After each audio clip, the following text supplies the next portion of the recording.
नमस्कार। अर्थव्यवस्था के क्षेत्र भाग 2 के अंदर हमने देखा था कि किस प्रकार से हम अर्थव्यवस्था के तीनों क्षेत्रों का तुलनात्मक रूप से अध्ययन करते हुए जीडीपी ज्ञात करते हैं, जिसके अंदर हमने देखा था कि तीनों ही क्षेत्र यानी प्राथमिक, द्वितीयक और तृतीयक, इन तीनों ही क्षेत्रकों के अंदर अंतिम वस्तु और सेवा का जितना भी उत्पादन होता है उसका मुद्रा में जो मूल्य है, उसका जो योग है, उसको ही हमने जीडीपी कहा था। ये हमने समझा। इसके अलावा हमने इन तीनों ही क्षेत्रों की तुलना करते हुए तीनों ही क्षेत्रकों का जो ऐतिहासिक रूप से परिवर्तन हुआ है इसके बारे में भी अपन ने जाना था, जिसमें हमने देखा था कि जो विकसित राष्ट्र है उनकी जो प्रारंभिक अवस्था, जिस समय वे विकसित राष्ट्र नहीं थे उस समय उनकी अर्थव्यवस्था में प्राथमिक क्षेत्र का कुल उत्पादन में सर्वाधिक योगदान था। ये भी जाना। औद्योगिकीकरण की प्रक्रिया के पश्चात जब कारखानों की स्थापना होती है उस समय प्राथमिक क्षेत्र में नियोजित जो लोग थे यानी प्राथमिक क्षेत्र में के उत्पादन में जो लोग कार्य करते थे वे द्वितीयक क्षेत्र के अंदर यानी कारखानों के अंदर जो है वो कार्य करने लग गए, अर्थात द्वितीयक क्षेत्र का उत्पादन बढ़ा और अर्थव्यवस्था के अंदर अब प्राथमिक क्षेत्र की जगह उत्पादन में द्वितीयक क्षेत्र का योगदान बढ़ा। पिछले 100 वर्षों की अगर बात करें यानी वर्तमान के समय की बात करें तो विकसित देशों में तृतीयक क्षेत्र, जिसको हम सेवा क्षेत्र कहते हैं, इसका कुल उत्पादन में योगदान सर्वाधिक है। ये हमने देखा। इसके अलावा हमारे भारत देश की भी हमने बात की थी कि भारत में भी 1973-74 से लेकर अगर 2013-14 तक इन 40 वर्षों की अगर बात करें तो प्राथमिक क्षेत्र का जहां सर्वाधिक योगदान 1973-74 से पहले था वह प्रतिस्थापित होते हुए उसकी जगह अब इन विगत 40 वर्षों के अंदर तृतीयक क्षेत्र का जो योगदान है वह सर्वाधिक है। यानी अगर भारत देश की भी बात करें तो वर्तमान के अंदर अर्थव्यवस्था में तृतीयक क्षेत्र का जो योगदान है वह सर्वाधिक है। यानी प्राथमिक क्षेत्र को प्रतिस्थापित करते हुए उत्पादन में जो अपना महत्वपूर्ण स्थान है वह तृतीयक क्षेत्र रखता है। यह भी हमने देखा। आज हम यह देखेंगे कि अगर हमारे देश की अर्थव्यवस्था के अंदर तृतीयक क्षेत्र का कुल उत्पादन में योगदान सर्वाधिक है तो रोजगार के क्षेत्र की स्थिति क्या है, यानी हमारे देश के अंदर रोजगार के लिए लोग किस क्षेत्र के अंदर सर्वाधिक नियोजित है, यानी किस क्षेत्र के अंदर रोजगार के लिए सर्वाधिक लोग कार्यरत है। आज हम इसके बारे में अध्ययन करते हैं। वर्तमान में प्राथमिक क्षेत्र का रोजगार के मामले में जो है वो सर्वाधिक महत्वपूर्ण स्थान है। अगर देखा जाए तो हमारे देश के अंदर लगभग 50% से ज़्यादा लोग जो है वो रोजगार के लिए प्राथमिक क्षेत्र में कार्यरत है। क्या कारण है इसका? तो सीधा सा कारण है कि द्वितीयक और तृतीयक क्षेत्र के अंदर जिस गति से उत्पादन बढ़ा है उस गति से जो पद है उनका सृजन नहीं हुआ है। इस प्रकार से प्राथमिक क्षेत्र के अंदर वर्तमान में रोजगार के लिए ज़्यादातर लोग कार्यरत है। अब इसके अंदर एक हमारे सामने ये क्वेश्चन है कि प्राथमिक क्षेत्र के अंदर रोजगार के अवसर ज़्यादा यानी ज़्यादातर लोग प्राथमिक क्षेत्र में कार्यरत होते हुए भी प्राथमिक क्षेत्र का जो उत्पादन है वो बाकी दोनों क्षेत्रों की तुलना में कम क्यों है? क्या प्राथमिक क्षेत्र में लगे लोग अपनी पूरी मेहनत का उपयोग नहीं कर पा रहे हैं या कोई और कारण है जिसके कारण प्राथमिक क्षेत्र में ज़्यादा लोग कार्यरत होते हुए भी कुल उत्पादन में उनका हिस्सा जो है वो कुल अर्थव्यवस्था का 1/6 ही है? इसके लिए आइए हम समझते हैं कि ऐसा क्या कारण है। इनके कारणों पर विचार करते हैं। सामान्यतः यह देखा गया कि प्राथमिक क्षेत्र के अंदर अल्प बेरोजगारी पाई जाती है। अल्प बेरोजगारी पाई जाती है। अल्प बेरोजगारी या इसको हम प्रच्छन्न बेरोजगारी या इसको हम छिपी बेरोजगारी या इसको हम खुली बेरोजगारी, यानी ये एक ही बेरोजगारी के प्रकार के अलग अलग नाम है। तो प्राथमिक क्षेत्र के अंदर यह इस प्रकार की एक बेरोजगारी पाई जाती है। अब क्या होता है छिपी बेरोजगारी, यानी हम किसे कहेंगे प्रच्छन्न, खुली या छिपी बेरोजगारी? किसी भी कार्य के अंदर कोई भी व्यक्ति संलग्न तो दिखता है कि वह व्यक्ति उस क्षेत्र में काम तो कर रहा है, लेकिन जब उस क्षेत्र के अंदर कोई उत्पादन होता है उस उत्पादन में उस व्यक्ति का योगदान शून्य है तो उस व्यक्ति को हम छिपा बेरोजगार कहते हैं। आइए इसको हम एक उदाहरण से समझते हैं। जैसे मान लो ये ए व्यक्ति का कोई घर है जिसके अंदर कुल 4 व्यक्ति रहते हैं। ये 4 व्यक्ति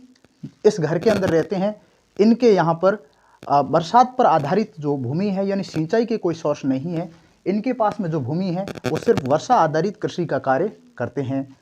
अब यहाँ पर ये 4 व्यक्ति मान लो कृषि का कार्य करके और रोजगार को प्राप्त करते हैं, वो भी वर्षा आधारित कृषि का कार्य करके। अब इन 4 व्यक्तियों में से जब कुल उत्पादन जो होता है और इसी जगह पर अब 4 की जगह मान लो 2 व्यक्तियों को किसी और कार्य में किराए पर ले जाया जाता है, पीछे जो 2 व्यक्ति बचे उनसे इतने ही क्षेत्र में पुनः कार्य करवाया जाता है, तो उस उत्पादन में कोई अंतर नहीं आता। वापस से इस बात को समझना कि यहाँ 4 व्यक्ति काम में लगे हुए तो दिख रहे हैं, अगर इसमें से एक व्यक्ति को हटा भी देते हैं तो भी जितना उत्पादन हुआ उतना का उतना उत्पादन हो रहा है, यानी कोई उत्पादन में अंतर नहीं आ रहा है। इसका मतलब क्या हुआ, एक व्यक्ति जो यहाँ कार्य कर रहा था तो भी उत्पादन उतना ही हो रहा था, सभी व्यक्ति मिलकर कार्य कर रहे थे तो उत्पादन उतना ही हो रहा था, उत्पादन में कोई अंतर नहीं आ रहा था। तो इसीलिए छिपी बेरोजगारी का मतलब होता है कि व्यक्ति काम में संलग्न तो दिखता है लेकिन कुल उत्पादन में उसका जो योगदान है वह शून्य होता है, उसको हम छिपी बेरोजगारी कहते हैं। अब जैसे देखिए, जैसा मैंने कहा कि इसमें से 2 व्यक्ति जो किसी और जगह काम करने लग गए, अब पीछे 2 व्यक्ति काम कर रहे हैं उतने क्षेत्र में तो भी उत्पादन उतना ही हो रहा है, और अगर 4 व्यक्ति यहाँ काम करते हैं तो भी उत्पादन उतना ही हो रहा है। इसका मतलब क्या हुआ कि जब 4 व्यक्ति यहाँ काम कर रहे हैं तो जो श्रम है वह श्रम विभाजित हो रहा है, यानी चारों मिलकर ये यहाँ पर कार्य कर रहे हैं तो भी उत्पादन में कोई फर्क नहीं पड़ रहा है। इसलिए हम कह सकते हैं कि जो प्राथमिक क्षेत्र है यानी कृषि क्षेत्र है वहाँ एक प्रकार से अल्प बेरोजगारी का जो है वो स्तर पाया जाता है। अब ऐसा नहीं है कि यह अल्प बेरोजगारी या छिपी बेरोजगारी सिर्फ प्राथमिक क्षेत्र के अंदर ही पाई जाती है, यह तृतीयक क्षेत्र में भी पाई जाती है,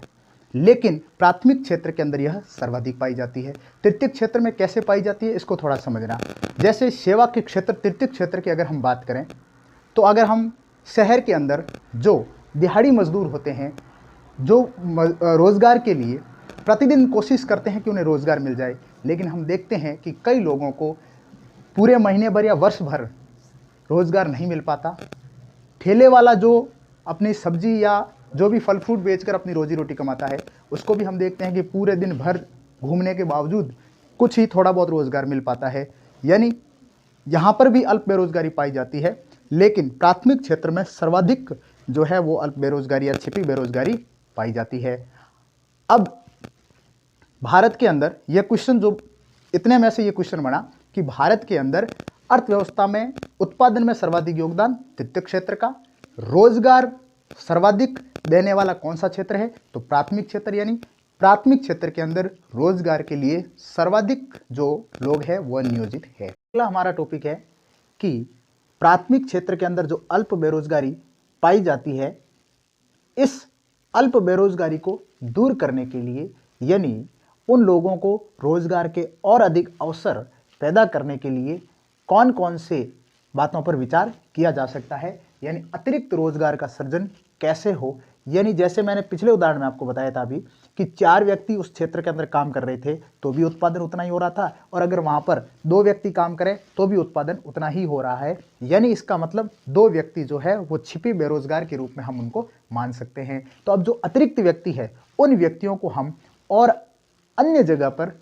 किस प्रकार से उनको रोजगार उपलब्ध करवा सकते हैं, या ये कृषि पर ही अगर कार्य करें रोजगार के लिए तो उनको और कौन से विकल्प उपलब्ध करवा सकते हैं जिससे कि इन लोगों की बेरोजगारी को दूर किया जा सके और इन्हें रोजगार उपलब्ध करवाया जा सके। तो चलिए एक उदाहरण से समझते हैं। जैसे मैं उदाहरण पिछला ही इसी तरह देता हूं कि जैसे मान लो एक व्यक्ति है राम, ये 2 व्यक्ति है राम और श्याम, एक घर के अंदर ये 2 व्यक्ति है। इनके पास में मान लो 2 हेक्टेयर की असिंचित भूमि है। इसका मतलब है कि यह सिर्फ वर्षात पर आधारित है, इनके पास सिंचाई का कोई भी स्रोत नहीं है। अब बारिश के समय ये दोनों ही व्यक्ति इस 2 हेक्टेयर भूमि पर उत्पादन करके अपना रोजगार प्राप्त करते हैं। बाकी समय में ये बेरोजगार हो जाते हैं। तो अब इनकी बेरोजगारी को दूर करने के लिए क्या क्या प्रयास किया जा सकता है, यानी इनको रोजगार देने के और कौन कौन से ऐसे विकल्प हो सकते हैं। तो जैसे मान लो इनकी 2 हेक्टेयर की जो असिंचित भूमि है, इस भूमि पर सिंचाई के साधनों का विकास किया जा सकता है। जैसे इन भूमि पर कुआं का निर्माण करके उसके अंदर जल संग्रहण का कार्य करके और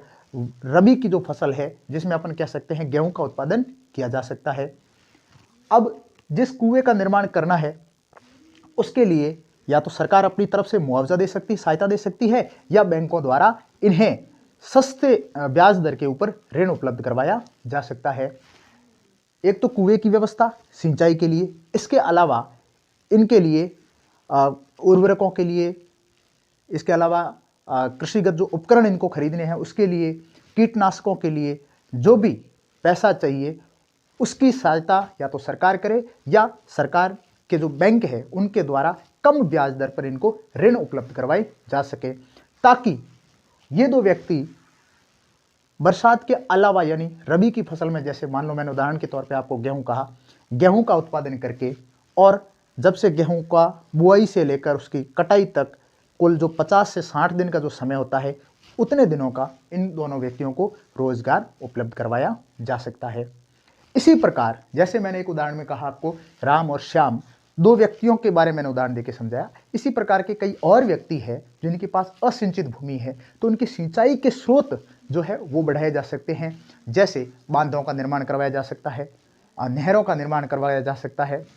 जिससे कि उन क्षेत्रों के अंदर जो है वो सिंचाई के लिए पानी उपलब्ध करवाया जाकर और उनको सस्ते दरों पर ऋण उपलब्ध करवाई जा सकती है, जिससे कि कुल उत्पादन जो है वो भी बढ़ेगा और लोगों को रोजगार भी मिलेगा। अब कुल उत्पादन अगर यहाँ पर इन सब प्रक्रिया से कुल उत्पादन अगर बढ़ेगा,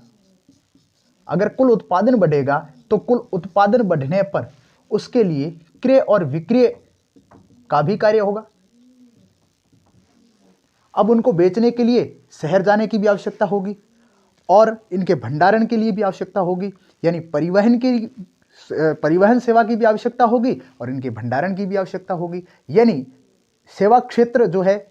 उसका भी विकास होगा इससे। अब इसके लिए जो सरकार है वह बेहतर सड़कों का निर्माण करवा सकती है, यानी सरकार अगर बेहतर सड़क का निर्माण करेगी तो शहरों से जो ग्रामीण क्षेत्र के जो लोग हैं उनके बीच में अच्छी कनेक्टिविटी होगी, यानी अगर अच्छी कनेक्टिविटी होगी तो क्रय और विक्रय संबंधी कार्य भी आसानी से होगा, परिवहन संबंधी सुविधाओं का भी विकास होगा, भंडारण संबंधी सुविधाओं का भी विकास होगा। इस प्रकार से प्राथमिक क्षेत्र के अंदर रोजगार के अवसर भी पैदा किए जा सकते हैं और साथ ही साथ सेवा के जो अवसर है उनको भी इससे पैदा किया जा सकता है। तो हमने यहाँ पर यह जाना कि किस प्रकार से जो प्राथमिक क्षेत्र में अल्प बेरोजगारी पाई जाती है इसको दूर करने के लिए एक उदाहरण के द्वारा हमने ये समझा कि सरकार क्या प्रयास कर सकती है, किन प्रयासों से रोजगार के अवसर भी बढ़ाए जा सकते हैं और कुल उत्पादन को भी बढ़ाया जा सकता है। एक और तरीके से भी इस समस्या का समाधान कर सकते हैं, यानी रोजगार के और अवसर उपलब्ध करवा सकते हैं।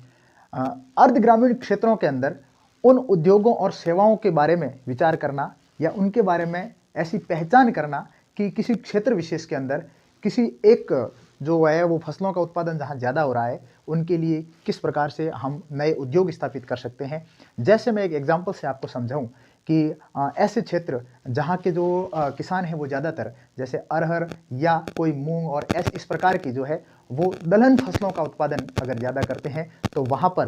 दाल से संबंधित उद्योगों की जो है वो स्थापना की जा सकती है। और जब वहाँ पर ऐसे उद्योगों की स्थापना अगर की जाएगी तो वहाँ पर जो लोग हैं उन उद्योगों के अंदर जो कार्य करेंगे तो उनको भी एक्स्ट्रा जो है वो रोजगार मिलेगा और उनके आसपास के जो किसान जो कुछ उत्पादन करते हैं उनका भंडारण, उनका परिसंस्करण, संग्रहण के लिए भी पास में ऐसी व्यवस्था की आवश्यकता होगी जहां रोजगार के अवसर और बढ़ेंगे। इसके अलावा हम अगर बात करें शिक्षा के क्षेत्र के अंदर, एक आंकड़ों के अनुसार हमारे भारत के अंदर जो 5 से लेकर 29 वर्ष की आयु के लगभग 60% जो है वो लोग रहते हैं, यानी हमारे भारत में कुल आबादी के 60% जो आबादी है उनकी जो आयु है वो 5 से 29 वर्ष के मध्य है। इनमें से ऐसा प्रायः देखा गया है कि सिर्फ 50% जो बच्चे हैं जो 18 वर्ष से छोटे हैं वे ही स्कूल जा पाते हैं। यानी 18 वर्ष से छोटे 50% जो बच्चे हैं वे या तो घर पे रहते हैं या जो है वो बाल श्रम का कार्य करते हैं। तो इन जो 50% बच्चे जो विद्यालय नहीं जाते हैं, अगर इनको भी विद्यालय से अगर जोड़ा जाए तो नीति आयोग के एक सर्वे के अनुसार अकेले शिक्षा विभाग के अंदर 20 लाख और जो है वो रोजगार के अवसर पैदा किए जा सकते हैं, क्योंकि छात्र की संख्या जैसे ही बढ़ेगी तो एक्स्ट्रा भवनों की भी ज़रूरत रहेगी, एक्स्ट्रा शिक्षकों की भी ज़रूरत रहेगी। तो एक शिक्षा विभाग में ही सिर्फ 20 लाख जो है वो रोजगार के अवसर बढ़ाए जा सकते हैं। ऐसा एक नीति आयोग की अध्ययन में इस बात का ऐसा पता लगा है। इसके अलावा हम स्वास्थ्य क्षेत्र में भी जो है वो रोजगार के अवसरों को बढ़ा सकते हैं, क्योंकि ग्रामीण क्षेत्रों के अंदर जिस प्रकार से जनसंख्या वृद्धि हो रही है तो वहाँ पर बेहतर स्वास्थ्य सेवाएं उपलब्ध करवाने के लिए ग्रामीण क्षेत्रों के अंदर ज़्यादा से ज़्यादा नर्सेज, डॉक्टर्स आदि की जो है वो भर्ती करके यानी वहाँ पर नए पदों का सृजन कर सकते हैं। इसके अलावा जो अन्य क्षेत्र हैं जहाँ रोजगार के जो है वो अवसर उपलब्ध कराए जा सकते हैं तो उसके अंदर पर्यटन का क्षेत्र है, क्योंकि हमारे देश के अंदर लगभग 35 लाख के आसपास लोगों को जो है वो पर्यटन का एक ऐसा क्षेत्र है जो रोजगार उपलब्ध करवा सकता है। तो यहाँ पर हमने कुल मिलाकर यह देखा कि किस प्रकार से रोजगार के जो अवसर है वो उनका सृजन किया जा सकता है। तो नंबर एक हमने देखा कि प्राथमिक क्षेत्र के अंदर सिंचाई के जो है वो साधन स्थापित करके। दूसरा हमने देखा प्राथमिक क्षेत्र के अंदर किसानों को कम ब्याज पर ऋण उपलब्ध करवाकर, जिससे कि वे फसलों के उत्पादन के अंदर जो भी उनकी आवश्यकता है उनकी आसानी से पूर्ति करके उत्पादन को बढ़ा सके। इसके अलावा हमने देखा कि अर्ध ग्रामीण क्षेत्रों के अंदर जिन क्षेत्रों में किसी एक फसल विशेष का उत्पादन ज़्यादा होता है उस टाइप के उद्योगों को स्थापित करके। इसके अलावा हमने देखा कि शिक्षा के क्षेत्र में जो बच्चे विद्यालय से वंचित 18 वर्ष से कम उम्र के उन बच्चों को विद्यालय से जोड़कर, जिससे कि नए इंफ्रास्ट्रक्चर की आवश्यकता होती है, नए शिक्षकों की आवश्यकता होती है, तो इस प्रकार से हम बच्चों को विद्यालय से जोड़कर यानी बेहतर शिक्षा व्यवस्था को अगर सुनिश्चित करें तो बेहतर शिक्षा व्यवस्था से बच्चों को जोड़कर, शिक्षा व्यवस्था से सभी बच्चों को अगर हम जोड़ें, सभी बच्चों को जोड़कर भी रोजगार के जो अन्य विकल्प है या अन्य अवसर जो है उनको हम बढ़ा सकते हैं। बेहतर स्वास्थ्य से सुविधा, यानी ग्रामीण क्षेत्र के अंदर बेहतर स्वास्थ्य सुविधा के लिए नर्सेज, डॉक्टर जैसे कई सारे ऐसे पद हैं जिन पर हम ज़्यादातर रोजगार के जो पद है उनको सृजित कर सकते हैं। इसके अलावा 2005 के अंदर भारत सरकार ने कार्य की गारंटी यानी रोजगार की गारंटी नामक एक कानून बनाया था 2005 के अंदर, जिसके तहत एक नरेगा नामक जो है वह योजना सरकार के द्वारा चलाई गई, यानी एक नरेगा योजना चलाई गई। इस नरेगा का जो पूरा नाम है उसका ध्यान रखना, कई बार परीक्षा के अंदर पूछा जाता है कि जो नरेगा योजना है इसका पूरा नाम अभी है महात्मा गांधी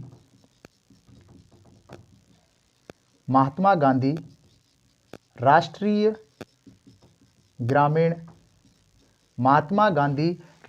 ग्रामीण रोजगार योजना, यानी जो सन 2005 के अंदर केंद्र सरकार के द्वारा रोजगार के लिए जो एक एक्ट बनाया गया, यानी कार्य जो है वह अधिकार है व्यक्तियों का, यानी रोजगार पाना व्यक्तियों का एक अधिकार है। यह एक कानून के द्वारा 2005 में बताया गया, जिसके तहत नरेगा नामक एक योजना को शुरू किया गया, जिसके अंतर्गत ग्रामीण क्षेत्र के अंदर एक वर्ष में ऐसे व्यक्ति जो कार्य करने में सक्षम है और कार्य करने के इच्छुक है, उन व्यक्तियों को सरकार के द्वारा एक वर्ष में अधिकतम 100 दिन का रोजगार उपलब्ध करवाया जाएगा। यानी सरकार ने ग्रामीण क्षेत्र के अंदर लोगों को रोजगार उपलब्ध करवाने के लिए एक ये योजना चलाई, जिसका नाम नरेगा, जो 2005 के एक्ट के तहत शुरू की गई, जिसका नाम महात्मा गांधी राष्ट्रीय ग्रामीण रोजगार योजना है, जिसके अंतर्गत हमने देखा कि ग्रामीण क्षेत्र के अंदर कितने दिन का, एक वर्ष के अंदर अधिकतम 100 दिन का रोजगार उपलब्ध करवाया जाता है।